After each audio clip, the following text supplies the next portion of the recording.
What's up, everyone? Welcome back to another episode of the eCommerce Influence Podcast. I'm fired up to bring you today's guest. His name is Chase Diamond. He's the founder of Boundless Labs and ChaseDiamond.com, where he talks a lot about email marketing for e-commerce.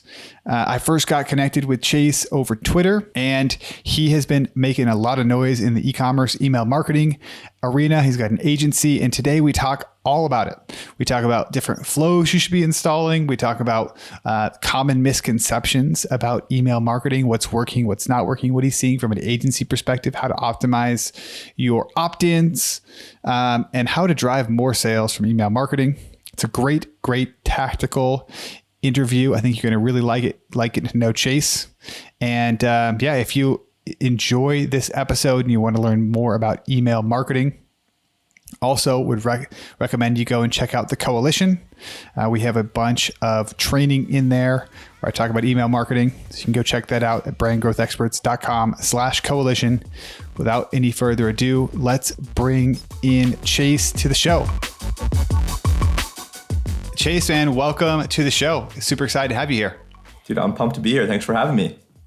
So I think I originally heard about you from Twitter because, man, you are prolific on Twitter. You're always dropping these like long threads with like 131 different email marketing tips that get retweeted, just blasted into the ethos of the e-commerce space.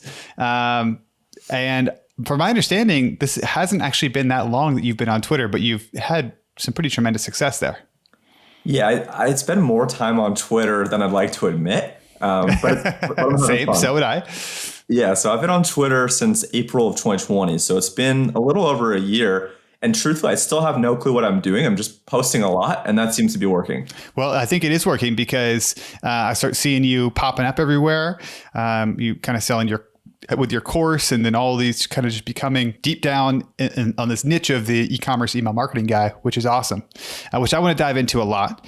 But first, I want to ask you some questions. Did some research as I was looking around, as I always prepare for these episodes. And I'm always interested to find out some of the stuff that people have done before they get into what they're doing. I would love to hear about BernieSingles.com. How did you get this idea? What was it?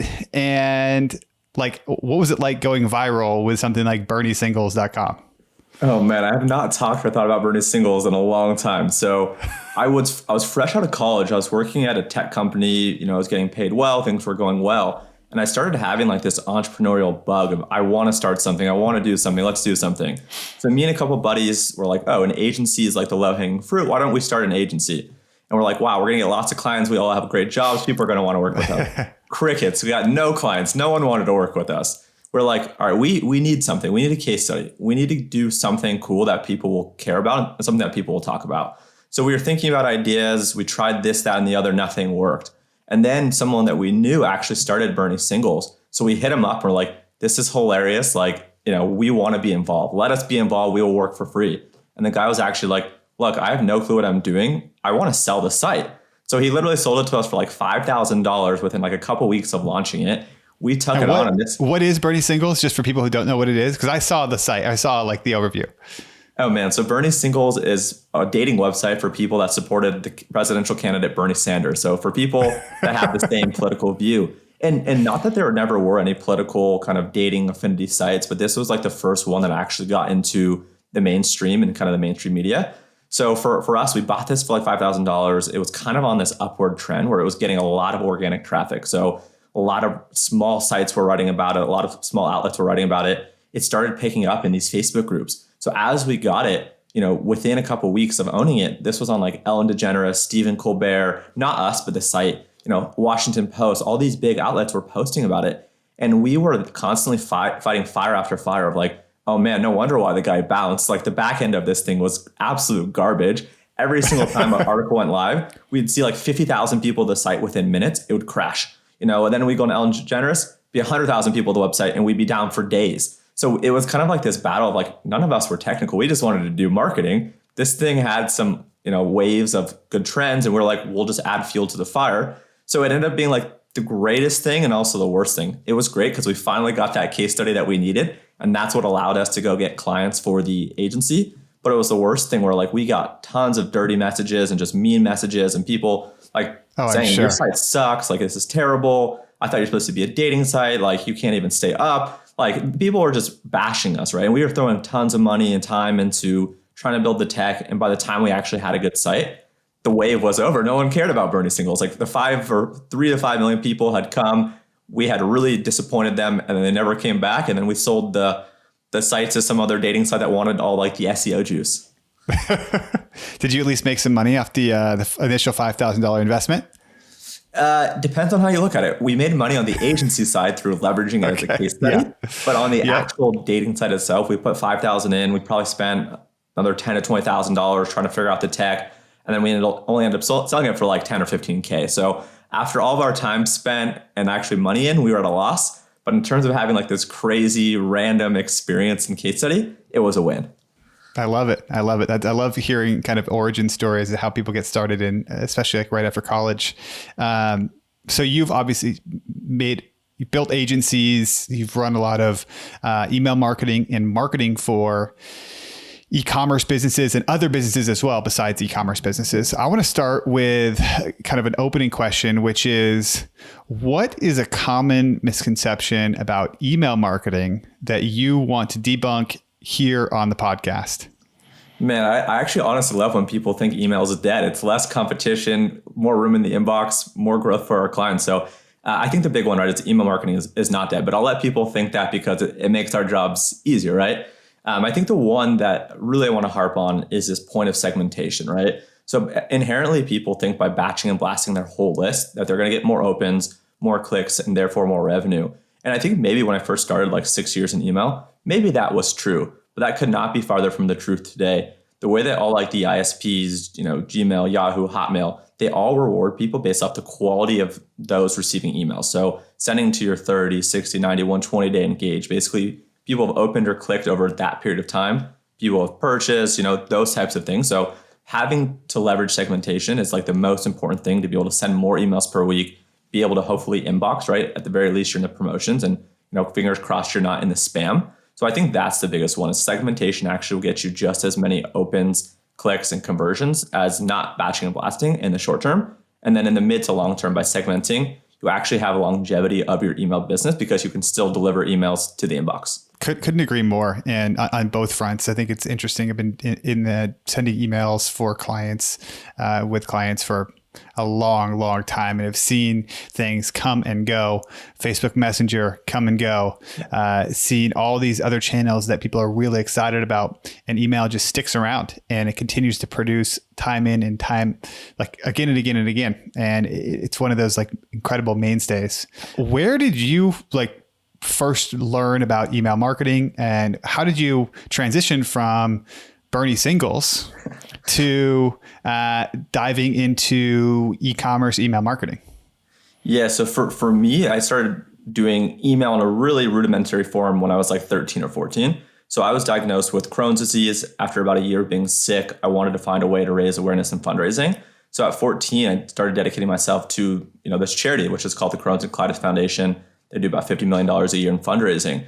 And I took it upon myself. So we were doing restaurant fundraisers. We were doing these big walks and just, taking ads out in the paper. And part of what I was doing was just emailing, my friends' parents and emailing and kind of messaging my friends, calling their houses. So at that point in time, I was using email in a really kind of one-to-one way. No idea what I was doing. I wouldn't even consider it email marketing, but I was trying to get the word out. And I had this address book of my friends and family's emails. And that's how I would communicate with them. And then fast forwarded into college, I had to help pay my parents for going to college. We couldn't afford it. So I was working at jobs and internships, and I was doing a bunch of different marketing things. And I learned a little bit about email. And the part that really struck me when I was in college that I liked about email is the fact that you could make email feel really personal and kind of one-to-one, even though it's a channel of one-to-many. And I've kind of talked about this before, but if you think about a Facebook ad or an Instagram ad, while they obviously are effective and you do need them because email is super dependent on top of the funnel traffic, if you think about all the other posts and distractions you have within the app, you've got posts from an ex, you've got posts from your mom, your friend, your coworker. There's a lot of distractions on your site and kind of on your feed. Whereas within an email, if I can get you to open the email, Austin, it's me and you. And how long I have your attention really depends on how good my copy and or my design is, right? So I really like that from early on. It's just like email is so powerful. I could send it to 100,000 people, but no one's going to see how many likes or comments it has. They're just going to see what's on their screen. And sure, there's other distractions, right? Especially now you've got kids screaming in the background. You've got your wife yelling at you. You got other distractions, but not as much within the email itself. And then basically every single job I had after college really leveraged email. But the beginning of it was really leveraging cold email in a way that a lot of people are not doing it. So what we were doing is we were aggregating data from social platforms, whether it be Instagram or SoundCloud. We were pulling emails from college directories, right, for this edtech platform we were building. And I was doing a lot of cold email in ways that felt really personal, that got people really excited about contributing content and joining communities. So I was doing that for the first 3 years of my career. My friend Nick Shackelford, wow, I just butchered his name. He's one of my good friends. Nick Shackelford, who's one of my business partners today, he said to me, hey, at one point or the other, you're probably going to be on the wrong side of the law. Everything we were doing was very much in the gray, right? We were kind of straddling that line between white and black, and everything was in the gray. He's like, why don't you come join me in e-commerce and take some of these skill sets and apply them to e-commerce? So I took some course. I'm trying to remember which course it was. I took some course a couple of years ago, and literally Nick and I got a couple clients myself, was charging pennies on the dollar and made so many mistakes. Like the work that I did back then, I'm embarrassed to look at and talk about, which I guess means I've grown, but also I can't believe how far you can come in such a small period of time. That was about 3 years ago that I started doing e-commerce email. Awesome. Yeah. The personal side of it's very interesting, right? If you look at politicians and when they do a lot of their fundraising comes from email, right? And if you look at people who have massive skin in the game, it's politicians who need to fundraise to be able to continue to fund their campaigns, and they will hammer you with emails again and again and again when they're trying to raise money with personal stories with a call to action, story, call to action. And it's incredibly effective. I've seen the exact same thing. I mean, we have a similar story about how we got into the e-commerce space through email. And I would love to hear more about, so you brought up Nick Shackelford, and I think I was reading that you guys merged your business, or I don't know exactly how it went down, but that first off, how do you know Nick Shackelford? Because he's been with Constant Creative, is that for? Yeah. And his another agency. And how did the merger between you guys end up going? Yeah, we've been close personal friends for about 15 plus years. Our little brothers played soccer together. So we met way back then through our brothers, and we kind of kept in touch. And I think about 6 or 7 years ago, Nick was first getting into e-commerce. I was doing some other stuff. We met up at Starbucks to reconnect. And we both were geeking out over Instagram and Mass Planner and some of these hacky automation growth tools. And we're like, oh, wow, none of our other friends know about this stuff. None of our other friends talk about this stuff. Every single time we talk about this stuff, whether it's in public or private, we get really weird eye rolls at what? You can automate this stuff? You use bots? Why would you do that, right? So we kind of reconnected around this love of technology and marketing and automation. And then we kind of went our separate ways. He brought me into e-commerce. He was primarily doing paid social for e-commerce, Instagram and Facebook advertising. And me, I was doing exclusively e-commerce, email marketing. And a lot of the clients that we passed him were great fits for him. A lot of clients he passed us. So we ended up, by the time we merged, having a lot of overlap in clients already. We were just two separate companies. And we kind of saw the future of if you're one company that has one billable, has one centralized call, or maybe you have two calls, just having that own communication and owning top of the funnel and bottom of the funnel, because they're so interrelated and intertwined. It just will make for a more natural and easy relationship when you're going to upsell services or even with the clients that we're working on. So we came together around February or March of 2020. And we kind of just were we are going to offer top of the funnel and kind of bottom of the funnel, and let's see how this goes. So I don't remember exactly the headcount back then. We probably were all in maybe 20 people, and now we're about 55 to maybe 60 people or so. And we rolled out some new services. So that's kind of how we came together, is just the fact that we already felt like we were one company, but we were two different line items on the books, and we were technically two different deliverables. I think it's smart. It's one of the things I've talked about a lot in the coalition when I have some trainings about how to get to 7 figures and 8 figures. And one of the things I always talk about is you only really need 2 channels to be able to scale up, email and some top of the funnel thing. Yeah. And you can really, really grow and make things happen. One quick thing to add is to your point, like the reason that really kind of brought us together, and it's really held true, is if you're a service provider, right? So if we're agencies selling email, you're not going to have like these home runs, right? Like, every month more or less like what you're going to make, right? It's really slow and steady, and it's clients stay for a long time if you do it right. Whereas with Nick's side of the business, top of the funnel, you're hitting, a home run or you're striking out, right? Like some months you could make For sure. 5 times what you thought, or other times you can make 5 times less. So we really wanted to kind of balance like the stability of email, because we're, X amount of dollars per month. People know what they're going to get. They know what their return is. Pretty easy. It's very predictable. And top of the funnel, right? With a lot of the stuff happening, and even irrespective of things happening, new competitors flood into the market, things go up. Maybe certain people aren't buying something because there's no travel, like whatever it might be. There's just a lot more factors that come into play, for better or for worse, on top of the funnel. So we wanted to have on our end this upside in these home run attempts, especially during Q4, right? Like Q4 will contribute to a lot of the agency's revenue just in those 3 months. So that's kind of was part of our rationale and our thesis around like merging outside of some of the other things. I think it's super smart. Having run an email marketing agency myself, I know the upsides and the challenges with that. And the challenges is you don't have the home runs, and it's one of those things that can be, they work in tandem very, very well. I would love to hear kind of from your perspective, right? When people come and they sign up and start working with you, where do you typically start? And this is going to be, I know, a challenging question because every business is a little bit different, but where do you see like the most mistakes being made, or where are some of the easiest wins that you can typically find and go to? Yeah, that's a good question. So I've kind of developed like this framework of like how I audit businesses, and even without looking underneath the hood, right, at someone's Klaviyo account or whether ESP they're on, I kind of break things into 4 different groups. So group A is people that are doing sub 10% of their revenue from email, right? So 0 to 10% of the revenue, that's one bucket. And I'll explain after kind of each of these buckets and the things that I see and the things that I don't see. Group 2 is typically people doing 10 to 20% of their revenue from email. C is 20 to 30%. And then D is 30% or more. So Austin, if you were to tell me I'm in group A, right, I'd be like, all right, without even looking at your account, you're probably missing a lot of the core automations, right? Or a lot of the core flows. You probably at minimum maybe have like a welcome series for non-buyers and maybe like an abandoned checkout. Maybe you don't have a lot more. So you're missing a lot of the core flows. You should not only have like the welcome series and the abandoned checkout, you should have the browse abandonment, the abandoned cart, you should have some stuff post-purchase, right? Whether it's the customer thank you, review requests, cross-sells, upsells, win-backs, breakup series, right? So you're missing typically a lot of those core things. You're also probably not sending enough campaigns per week. I think a lot of people get in their own head and kind of have like this personal bias that they bring into their business of, hey, if I'm on a list, I don't want to receive 3, 4, 5 emails a week. So therefore, I'm not going to send 3, 4, or 5 emails a week to my list, which really is the wrong way of thinking. If you leverage segmentation, which we talked about a little bit before, or even if you send relevant content to these segments,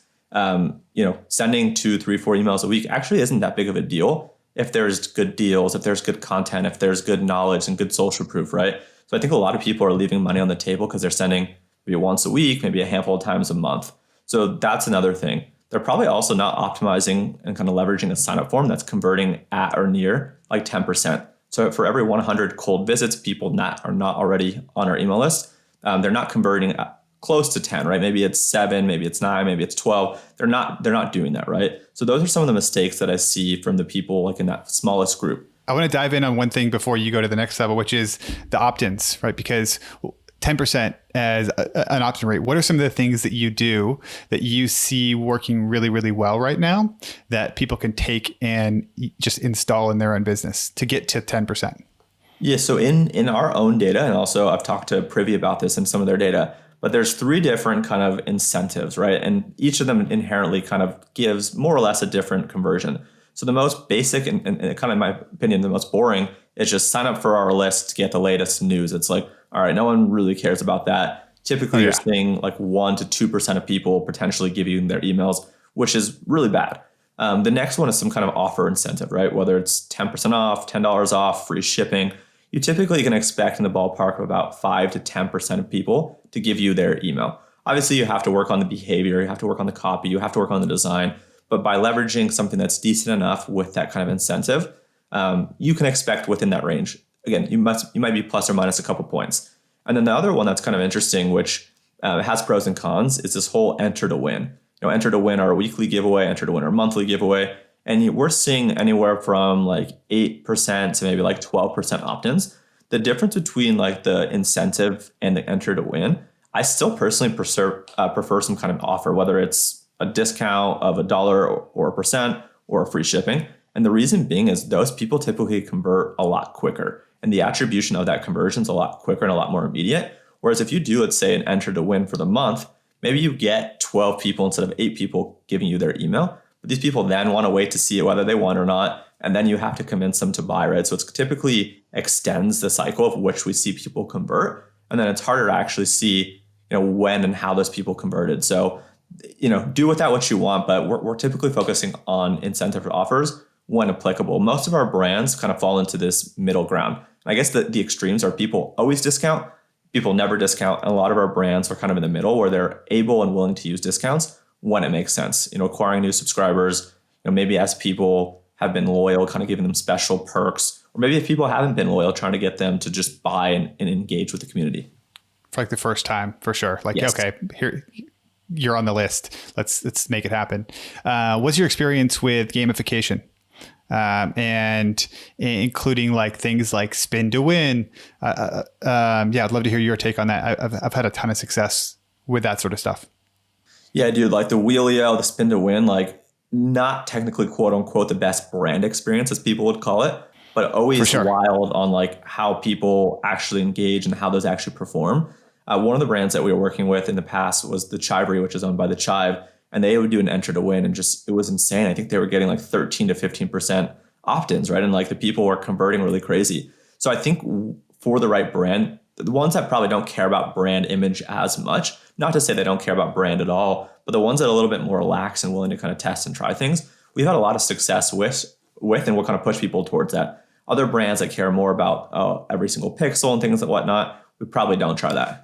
Yeah, and I think it's interesting too. You can do it in a way that is kind of unique. Like Pure Vita bracelets, they've been running a wheel for years and are also incredibly brand conscious, but they've made their wheel brand-ish, which is interesting for sure. So back to your point, you said so the first group is kind of 0 to 10%, and then the second group you were kind of about to dive into, which I think was about 20 to 30%. Yeah, the next group is like 10 to 20, and then it'll be 20 to 30, 10 to 20. 30 more. So 10 to 20. So again, you probably have some of the core flows, but you're probably missing advanced flows. Probably don't have any flows around like someone's gender. So within Klaviyo, they have predictive analytics around someone's likely to be male or likely to be female. Right? You probably don't have anything like that set up. You probably don't have any like cross sells or upsells, or maybe if you do, they're very basic, right?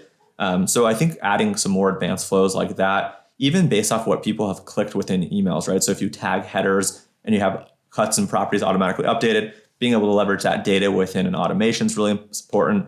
If you have a subscription, maybe it's some kind of like canceled subscription, and you have flows based off like the reasons, right? So there's a lot more like advanced flows. So you probably have some of the core ones, but you're probably missing all or most of the advanced ones. You probably still could be sending more campaigns per week. Maybe in the first group, you're only sending 1 campaign a week. Maybe in the second group, you're sending 2 campaigns a week. You still could probably ramp to that 3 to 5. It's kind of that sweet spot that we find. In some cases, it's kind of 2 to 4. It really depends on the brand, the number of SKUs, how much content they have created, things like that.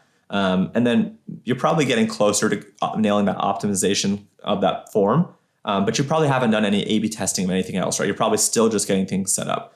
And then as you move to the next groups, right, it's like you have the core flows, you have the advanced flows. Now you're finally starting to test and optimize, because small tweaks, whether it's a subject line test or some kind of offer test, or even like a from name test, like it actually can move the needle with a lot of the brands that we work with.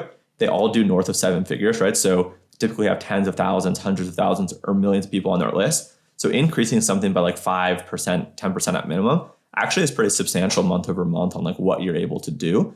And then the last group, right, is you have a lot of those things in place and in your scaling, right? So does that make sense in kind of how I think about things and where we focus?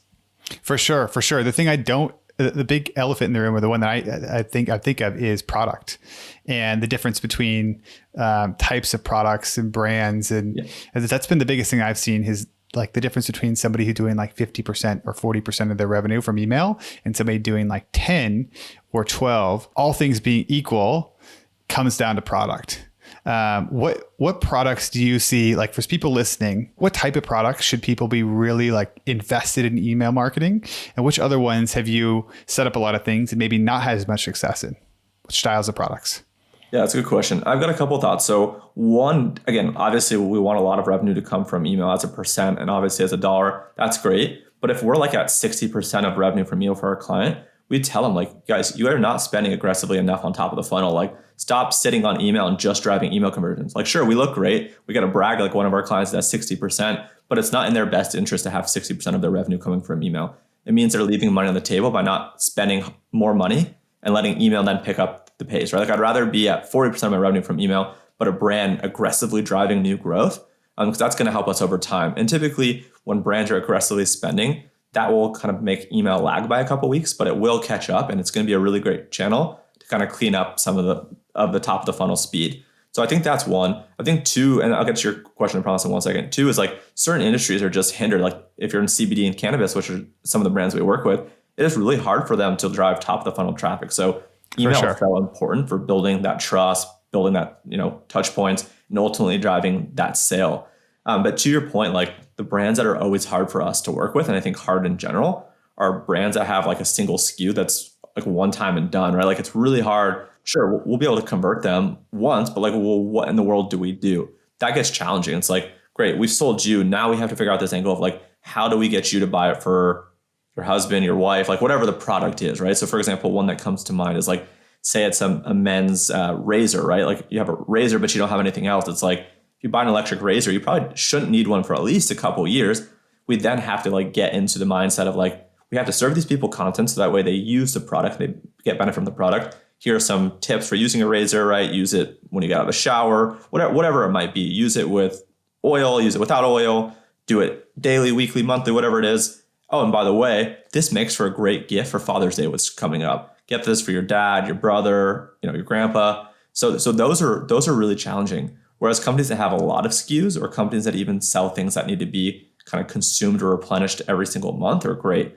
Things like supplements, protein bars, hair care, skincare. Those are all really great channels for email to be able to keep driving home that sale. There's this thing within Klaviyo, and I'm sure with other ESPs, called a replenishment reminder, where you can automatically set up an email that goes out based off of when you think people are going to finish their product. So say it's a multivitamin. If someone takes it every single day, they should be done with it in 30 days. So you want to start triggering emails, let's say 25 days out.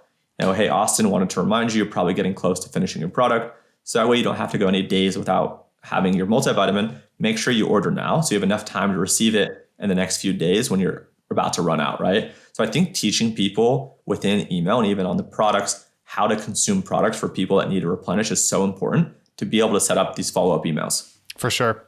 The replenishment reminder flow in Klaviyo is killer, and something that when they rolled out was like, oh, this is something that everyone was hoping for years, and then it finally came out, and it does really, really well, depending again on the product that you have, and that's what I find super interesting is like it's almost like a puzzle trying to figure out how to solve for different products, like what works for different products. What's going to work for like a fast fashion company isn't going to work the same for something like a water bottles that are made out of metal and are designed to, replace plastic and conserve on single serve type products. It's just not going to work the same. I think the most successful company I've ever worked with on the email side was a fast fashion company that was just launching new products and sending campaigns like twice or three times a week with all this new stuff. And it was incredible. It was just like every time they sent it, it's like J. Crew, right? If you're on the J. Crew email list or something like that, they're going to hit you every single day because they've got new products. Yeah. I'd love to hear about your take on, so big changes, right? With Klaviyo recently rolling out a more advanced version of their SMS platform. Where do you think we're going with SMS? What are you excited about with SMS? And what do you maybe think might be overhyped with the channel? Yeah, I want to preface that I'm personally not an SMS expert by any means. I know a lot less about it than I do email. That's really my thing. We have recently started the agency and SMS division. We've got about 20 clients on that service. We actually brought in a girl that used to work at an SMS provider in to run that team. So she's really running lead. You know, in all truthfulness, I think we only have like one client on Klaviyo for SMS. We've got one there, and we've got like one on Attentive. We finally gave in on Attentive because they wouldn't stop calling us and emailing us, right? For a long time.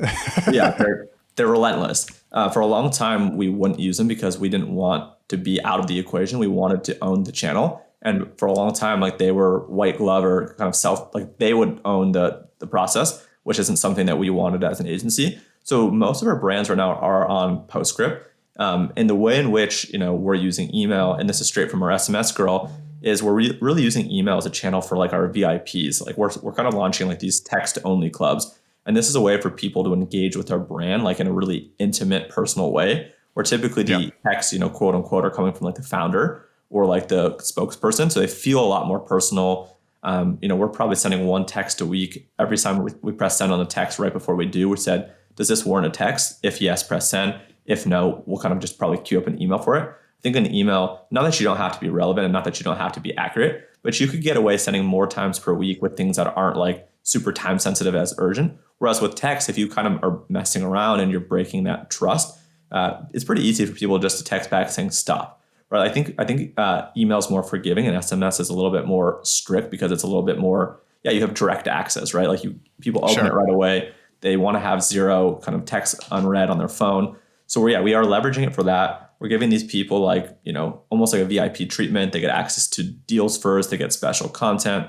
this, that, or the other. So we really do see email and SMS being kind of complementary. And the only reason that we rolled it out is because we had so many email clients that wanted to push SMS, especially now with everything going on top of the funnel. They just want to own more channels that they actually control. They don't have to pay more money every single time, you know, for an ad. I guess with SMS, you have to pay, you know, a small amount of money for pressing send. So that's that. And then for us, what we always like to do is we like to have like that two-way dialogue. We want to make sure that people can actually respond if our clients can actually fulfill those customer service requests. If you can't fulfill it, don't tell people you're going to respond. That just opens up this mess. However, what we're trying to do is we're trying to help our clients understand like what the influx of new text could look like. So that way we can have conversations. I think it's a really great way, and a lot of companies like Live Recover and others are using it around like checkout and kind of cart, just because people might have questions, and being able to serve them and answer them right away will help increase that conversion. So I like kind of some of the basic things that everyone's talking about, like the two-way kind of conversational stuff, the ability to kind of handhold at checkout, especially for high AOV items, I think is really nice. Yeah, it's very interesting. I think to your point, if you started using SMS, people will respond with more colorful language than just stop, because it's like it's very frustrating. They're like, oh, well, I'm getting hit really hard by this company that I'm not that into. I'm pretty excited about it. I think seeing where we're going, and just again, I think it's going to end up being similar in a sense to email marketing, where you're going to have promotional tabs and you're going to have different ways to sort text messages, and it's like the ultimate permission-based marketing, like Seth Godin talks about, where you opt in and then you're going to have the ability, like you said, I love the idea of connecting directly with the founder. Like this is the founder's email, the founder's list. If you get on the founder's list, you're going to get a text message whenever we launch something new, and you get to try this stuff out. And that's pretty darn cool. And again, I think it just continues to deepen the relationship between brands and their customers. And again, it's even a better way to diversify yourself away from Amazon and compete in a way that's like just different, because you're never gonna get that experience from Amazon. I got a couple more questions, just a couple more rapid fire ones, I guess. How do you find talented copywriters and talented email people and designers for your agency? Yeah, that's always the struggle, right? I wish I had the secret sauce there, but for us, it's come in a couple of ways. One is network. I've always been so surprised with anytime we put out a post on Twitter or another social platform, or even emailing my list or someone else's list. The number of people that want to help out and make introductions is always really cool and really surprising. So that's one, is leveraging the network. I think that's the no-brainer. Doesn't cost anything, and you get a lot of other people that help you search. Two is we've been posting jobs on things like LinkedIn or AngelList. Really a mixed bag, right? For some jobs, for the right title, the right role, the right budget, we will get some hits, and a lot of times we won't.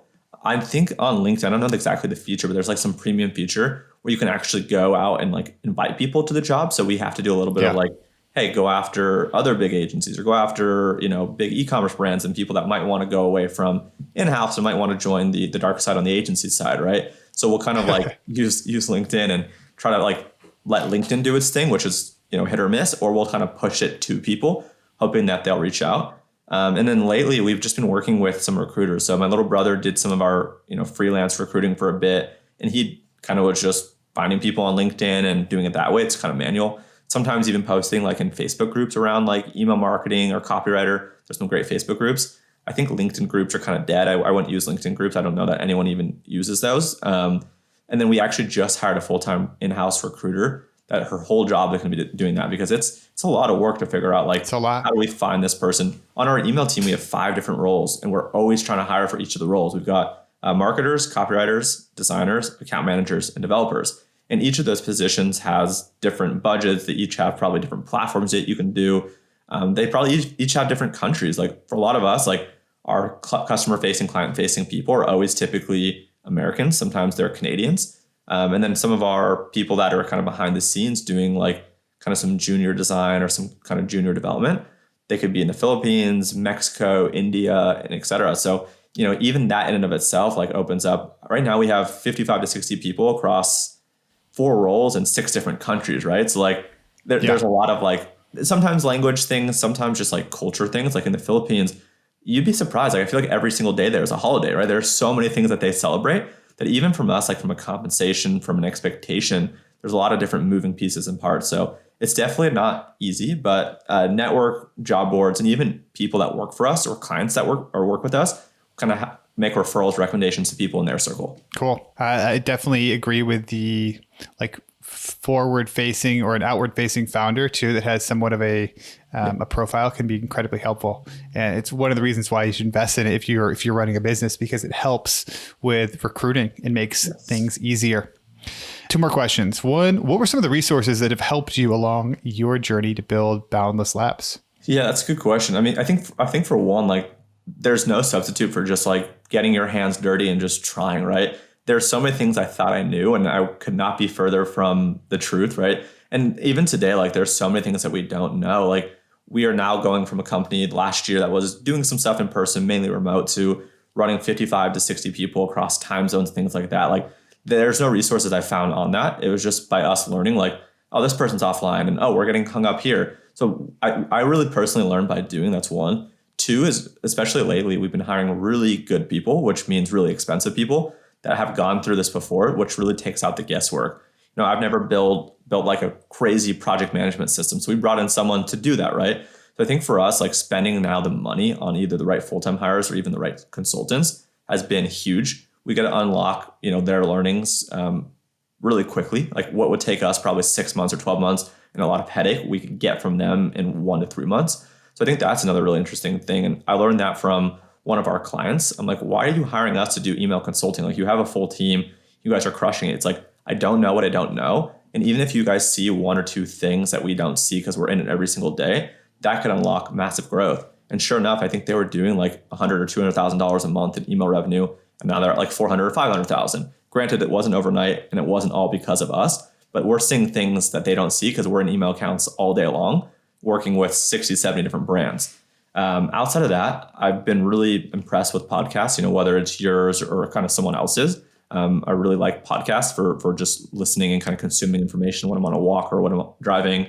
YouTube and Twitter, right? The number of people creating high quality YouTube videos that actually give away a lot of content's been really inspiring. And that's really been why I've done as much as I have, because I've learned from others. And then Twitter, like I feel like some of the threads that people write, like literally could be books that people charge for, yet they're free. So learn by doing, hire experts. Twitter is interesting that way. Yeah. You never know what you're going to expect. Crazy. There's a lot of noise, but there's definitely signal there as well. Yep. 100%. That's awesome. Okay. Last question. If you were in my shoes today, what would you have asked yourself that I did not? That's a really good question. I don't know. I like the questions. And I also really like the fact that you engage and give your opinion. I think on my podcast, I just ask a question and then it's like on to the next one. I think it was really a nice touch that you were so engaging and you have some of your own thoughts and whatnot from all your own experience. So I think for me, the biggest takeaway in the learning is just the way that you've conducted the podcast in terms of having really good questions and having really good feedback and insight on top of my answers. I don't know. I don't think I would ask anything different or that you missed. I think you nailed most of the main points. I'm going to ask one more question then. Yeah. If you're not going to give me one, what motivates you? Couple things. One, like I like helping other people. So the fact that like I get to help a bunch of people and people say thank you, that is the thing that keeps me going.